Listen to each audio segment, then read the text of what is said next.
उस एडीएम को जो है फांसी की सजा होनी चाहिए कम से कम। अरे और जिस तरीके से सर लग रहा था कि मार रहे हैं बच्चा जो जितना डंडा एडीएम साहब ने बच्चों को मारा है सड़क पे, उतना ही डंडा एडीएम साहब के बच्चा को मारा जाए, बस हिसाब बराबर। एडीएम साहब इतना हिम्मत और हौसला के साथ लाठी क्यों मार रहे थे? क्योंकि कहीं नहीं तो कहीं मुख्यमंत्री का सह है उनके ऊपर। बिहार में सत्ता परिवर्तन हो गया है और साथ में छात्रों की उम्मीदें भी बढ़ गई हैं और यही कारण है कि आज सीटेट पास अभ्यर्थियों ने जो आज धरना दिया, प्रदर्शन किया और शांतिपूर्वक तरीके से धरना दिया। फिर भी जो है आज उनको लाठी से इतना मारा गया कि 2-3 बच्चे जो है पटना के आईसीयू में पहुंच गए हैं और सीटेट पास अभ्यर्थी जो है उनको मार मार कर भूसा बना दिया गया है। इसी मुद्दे पर बात करने के लिए आज हमारे साथ पत्रकार मनीष कश्यप जी हैं। सर, मैं इतना जानना चाहता हूं कि क्या आजाद देश में अब अपने हक की लड़ाई के लिए रोड पर उतरना गुनाह है? और अगर रोड पर उतर जाते हैं तो एडीएम साहब और गुंडा पुलिस जो है मार मार के भूसा कर देती है, क्या मारना जायज है बच्चों को? पुलिस गुंडा नहीं होता है, गुंडा सरकार होता है। और कहीं नहीं तो कहीं इन बच्चों के साथ गुंडागर्दी पिछली सरकार ने भी किया है। हाँ। मैं पहले पिछली सरकार को बोलना चाहता हूँ, जो पिछली सरकार के नेता जो है फेसबुक पे पोस्ट कर रहे हैं कि गलत हुआ है, गलत हुआ है। जब वो सरकार में थे तो क्या करते थे? भाजपा जदयू की सरकार थी और अभी आरजेडी जो है और जदयू की सरकार है। हाँ। इस सरकार में भी गुंडाई हुआ है। हाँ। कहीं नहीं तो कहीं ये गलत है। लेकिन कहना चाहता हूँ कि तेजस्वी यादव ने क्विक एक्शन लेते हुए कहा है कि एडीएम के ऊपर कार्रवाई होना चाहिए और जांच होना चाहिए। यार जांच किस बात की? यार तेजस्वी यादव जी आपको साफ दिख रहा है, साफ साफ कि एडीएम साहब कूट रहे हैं, पीट रहे हैं और उस लड़का का यहाँ पे फट गया है जी, खून गिर रहा है, आईसीयू में चला गया। मैंने जाके नरेंद्र मोदी जी, जालियांवाला बाग हत्याकांड ना आपने देखा है ना हमने देखा है, लेकिन पटना में जो हुआ वो जालियांवाला बाग हत्याकांड से ज्यादा हुआ। उस समय जनरल डायर था और इस समय जो है वो एडीएम है। उस एडीएम को जो है फांसी की सजा होनी चाहिए कम से कम, क्योंकि उसने जो भी किया है वो गलत किया है। और आजाद भारत के आजाद राज बिहार में अगर छात्रों के साथ इस प्रकार से गुंडाई जो है वो पुलिस प्रशासन करे एडीएम के देखरेख में तो गलत है। एडीएम साहब हर जगह आ जाते हैं और एडीएम साहब जिस तरीके से बच्चों को मार रहे थे, लग रहा था मानवता मर गई है उनकी। और जिस तरीके से सर लग रहा था कि मार रहे हैं। बच्चा जो है घर पे जो है बदमाशी करता होगा, उनकी बीवी बदमाशी करती होगी, उनके रिश्तेदार बदमाशी करते होंगे, उसका बदला जो है सड़क पे ले रहे थे बच्चों। हमको लग रहा था कि वो इस तरीके से मार रहे थे कि मर जाएगा बच्चा तभी छोड़ेंगे। मतलब प्रदर्शन करना भी सर गुनाह है। क्या लगता है कि सरकार के इशारे पर वो काम कर रहे थे एडीएम साहब? अगर मैं मुख्यमंत्री नीतीश कुमार जी से पूछना चाहता हूं, जितना डंडा एडीएम साहब ने बच्चों को मारा है सड़क पे, उतना ही डंडा एडीएम साहब के बच्चा को मारा जाए, बस हिसाब बराबर। वरना जो है एडीएम साहब को 1 साल 2 साल 3 साल के लिए नहीं, जिंदगी भर के लिए पहले निलंबित किया जाए, बर्खास्त किया जाए और उसके बाद से कम attempt to murder case charge करके 7 साल की कम से कम सजा दिया जाए एडीएम साहब को। देश में हम लोग आजाद हैं और आजाद देश में आजाद नागरिक होने का कर्तव्य इस प्रकार से निभाते हम लोग कि अगर सरकार की दमनकारी नीतियां तो उसका शांतिपूर्वक तरीके से विरोध किया जाए और विरोध भी सर शांति ही हो रहा था। लेकिन तेजस्वी यादव बार बार कहते हैं कि संविधान की रक्षा, संविधान की रक्षा, संविधान की रक्षा। यही नीतीश कुमार संविधान की रक्षा करते हैं।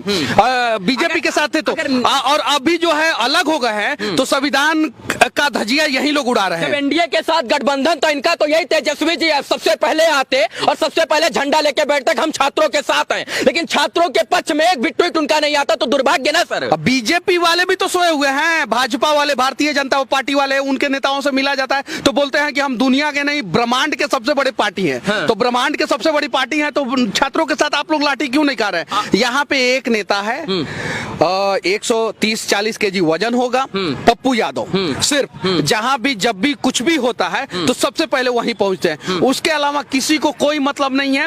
सबको मलाईदार मंत्रालय चाहिए, सबको मलाई कमाना है, चाहे किसी भी पार्टी का सरकार हो और मलाई कमाना है। और सबको जो है मुख्यमंत्री, उप मुख्यमंत्री, गृह मंत्री, शिक्षा मंत्री, स्वास्थ्य मंत्री, पथ परिवहन मंत्री, ग्रामीण विकास मंत्री, बस इतना ही मंत्री जो है मलाई खाने वाले हैं और इतना ही मंत्री बनना है सबको। बाकी लड़का सब जाए भाड़ में, उसका मार के, कूट के, पीट के मार दिया जाए। अभी आईसीयू में भर्ती है सब। एडीएम साहब के ऊपर जांच बैठी है, लगता है कि जांच अच्छे तरीके से निष्पक्ष होगी या एडीएम साहब के साथ उसमें लीपापोती हो जाएगी, विभागीय कार्रवाई में सफल हो जाएगी? बीपीएससी एग्जाम वाला देखे ना कांड, जांच बैठा था ना, क्या हुआ? कुछ नहीं। सृजन घोटाला वाला देखे ना, जांच बैठा हुआ है ना, क्या हुआ? कुछ नहीं, कुछ नहीं। तो ये एडीएम साहब ने कौन सा गुनाह कर दिया? 2-4 लाठी ना मारा है तो इनके ऊपर जांच बैठ के क्या उखाड़ लिया जाएगा? और एडीएम साहब इतना हिम्मत और हौसला के साथ लाठी क्यों मार रहे थे? क्योंकि कहीं नहीं तो कहीं मुख्यमंत्री का सह है उनके ऊपर, जहां भी जाते हैं वहां इसी प्रकार का करतूत करते हैं। एक जगह की बात नहीं, आरआरबी एनटीपीसी, अग्निवीर, इसके बाद और तमाम मुद्दों की हम अगर बात करें तो एडीएम साहब सबसे पहले पहुंचते हैं और सबसे पहले लाठी भांजते हैं। इसके एक और चीज मैं बता देना चाहता हूँ, जरा ध्यान से देखिए।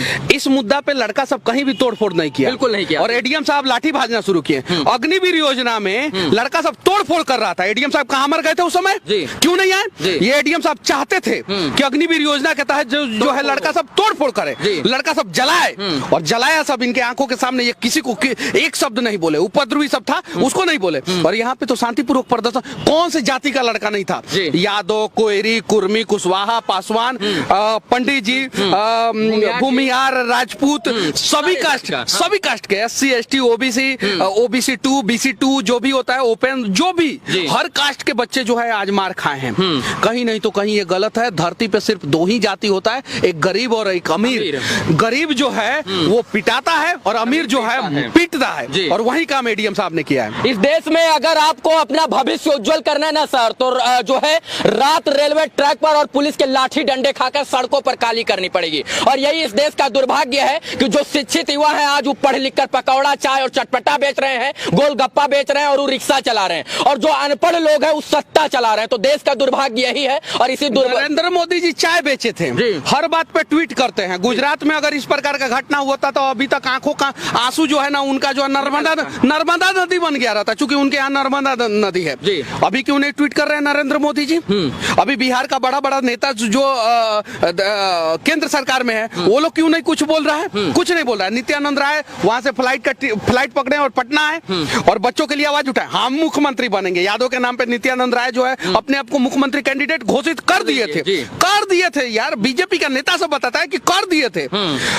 यहाँ पे बीजेपी के प्रदेश अध्यक्ष, बीजेपी के पूर्व उप मुख्यमंत्री, दुदुगो उप मुख्यमंत्री थे। ये लोग क्यों नहीं आवाज उठा रहे? पथ परिवहन मंत्री, बड़ा बड़ा मंत्रालय इन लोगों के पास था ना।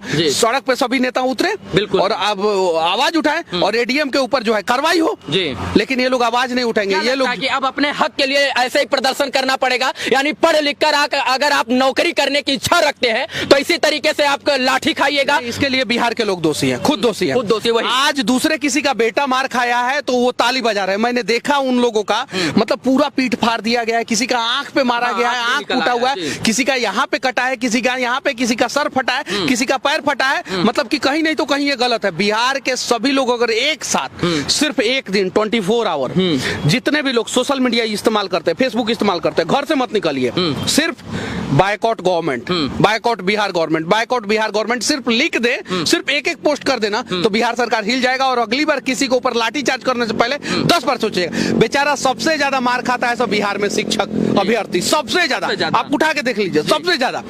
अब अच्छा शिक्षक नहीं बन पाता है और जो पैसा शायद से इनको मारा जाता है कि ये लोग आगे आवाज न उठा पाए और इसलिए इनको मार मार के भूसा कर दिया जाता है। मनीष कश्यप क्या करेंगे इन अभ्यर्थियों के लिए? सब जगह तो आवाज उठाते हैं, इनके लिए कब आवाज? 97% टीचर फेल हो गए थे। हेडमास्टर का एग्जाम हुआ था, बीपीएससी ने लिया था अभी कुछ दिन पहले। अगर ये अभ्यर्थी गए होते तो फेल नहीं होते। मैं अभी गांधी मैदान में गया था, उन लोगों के लिए वीडियो भी बनाया हूँ, आवाज भी उठाया हूँ। उसके पहले गर्दनी बाग में जब भी वो लोग प्रदर्शन करते हैं वहां पे मेरा रिपोर्टर जो जाता है और उन लोगों के लिए आवाज उठाता है। अगर उनका मांग जायज है तो सरकार को पूरा करना चाहिए। अगर उनका मांग ना जायज है तो उनको बस में भरे और सीधे बेऊर जेल में डाल दे, सीधे। अगर वो सही है तो उनको नौकरी और इसके बाद उनकी बातें एकदम आप लोग ट्वीट करते हैं, आप लोग जो है आश्वासन देते हैं कि मई में कंप्लीट हो जाएगा, जून में कंप्लीट हो जाएगा, जुलाई में कंप्लीट हो जाएगा। जब बच्चे आश्वासन मतलब कि आश्वासन देख के जो है थक जाते हैं। इससे पहले भी वो शांतिपूर्वक प्रदर्शन किए थे तो शिक्षा मंत्री जी उनको समय दिए थे कि इस तरीके से हम आपकी बातें सुनेंगे। 3-4 बार ये लोग कुछ ना करे। जितने भी लोग मार खाए हैं ना बिहार में, जब नेता लोग गाँव में वोट मांगने जाते हैं ना तो नेता लोगों को कूटे, बस नेता लोगों को कुटाई करे, ऐसे ही कुटाई करे, तब नेताओं को ये दर्द पता चलेगा। वो भी तो बच्चा किसी का बेटा ही है ना, बिल्कुल, उसकी भी तो माँ तड़प रही होगी कि नहीं हो, जरा सोचिए। और पीएमसीएच में जो लड़का भर्ती था शायद से जो है उसके घर वाले जो है उसको निकाल के लेके गए हैं किसी प्राइवेट अस्पताल में इलाज कराने। उसका क्रिटिकल कंडीशन है, उन्हें पता था कि पीएमसीएच में मार देगा, मार देगा कि बोले ना शिक्षा सही है ना स्वास्थ्य सही है, लेकिन करे तो करे क्या करे। अभी आपके चैनल पे आवाज उठा रहे हैं, देखिएगा बहुत सारे जो वर्तमान सरकार के जो चमचा हैं, जो कार्यकर्ता हैं, वो बोलेंगे कि पिछले सरकार में आप लोग नहीं बोलते थे, नहीं बोले थे, लेकिन पिछले सरकार में भी हम लोग बोले थे। उन लोगों ने पिछला वीडियो नहीं देखा, इस सरकार में भी बोल रहे हैं। बिल्कुल। अगर कोई भी बिहार में गड़बड़ करेगा हम लोग आवाज उठाएंगे। बस विनती है बिहार के लोगों से कि आप लोग साथ दें। अगर साथ नहीं देंगे तो बिहार जो है वो ऐसे ही बर्बाद होता रहेगा और एक दिन किसी और के घर में आग लगी है, कभी ना कभी आपके घर में आग लगेगी। बाकी बस इतना कहना चाहता हूं कि जो हुआ बच्चों के साथ वो सरासर गलत हुआ। सरकार को इन तमाम जो है मुद्दों पर कड़ी से कड़ी कार्रवाई करनी चाहिए, निष्पक्ष जांच होनी चाहिए और दूध का दूध पानी का पानी हो, तभी एडीएम साहब जैसे लोग जो लगाम से बाहर हो चुके हैं वो अपनी लगाम में आएंगे। बाकी इस वीडियो को देखने के लिए तमाम दर्शकों का बहुत बहुत आभार। मनीष जी आप हमसे जुड़े उसके लिए बहुत बहुत आभार आपका। जय हिंद। इस वीडियो को देखने के लिए पुनः एक बार सभी दर्शकों का आभार, शुक्रिया, शुभकामना मित्रों, धन्यवाद।